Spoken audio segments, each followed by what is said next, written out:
Hi guys! Ito nga pala, nanalo na naman tayo sa palaro ni Kuya Fuda. Punta ako ng Wonder, nandun sila kasi nakatambay. Ayan, binili na ako ng Biscoff.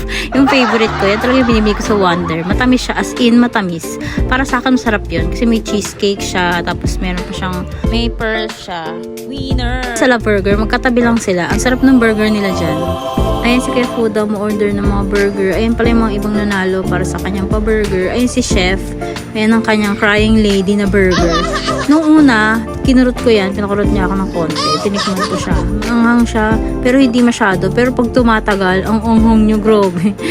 Burst in your mouth. Grabe siya. Tapos may mga gulay din, pero di ko carry yung anghang. Feeling ko sasakit yung ko dyan. Pero masarap siya. Tsaka yung patty nila, ang taba, oh. Sarap. Pero mo pinapawisan na si Chef dyan, oh. Ayun mo, natatawa siya sa sobrang anghang. Ano mo si Kuya Fuda, ang kanyang order ay yung triple burger. Yung satisfied. Triple burger patty, parang ganun siya. Tapos may cheese. Walang sauce. Hindi ka na naman sauce. Masarap naman. Kasi yung kapal ng patty, eh. O, diba? Yummy! Tapos, andyan din yung ayan yung fries binigay sa amin. Dalawang order yan. O, wag kayong pinagsama lang. Ayan, sabihin nyo naman, ang dami sa vlogger. Ayan yung mga kasama namin nag-vlog. Tsaka, ayan yung Fuda family. Ayan yung mga napili sa mga pa-burger.